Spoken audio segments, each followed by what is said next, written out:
انسان ہر احساس کو لفظوں میں بیان کر سکتا ہے سوائے محبت کے، کیونکہ محبت کا احساس وہ واحد احساس ہے جو لفظوں سے نہیں برتاؤ سے کیا جاتا ہے۔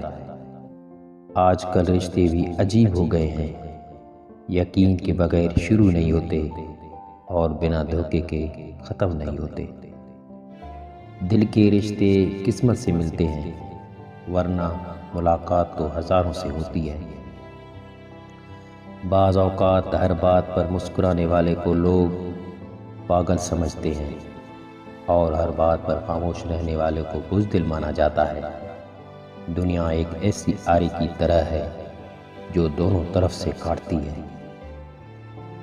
وقت اور وقت کبھی ساتھ نہیں چلتے، کبھی وقت ہاتھ چھڑا لیتا ہے تو کبھی کبھی وقت۔ اگر اتفاق سے دونوں مل جائیں تو انسان کی تقدیر ہی بدل دیتے ہیں۔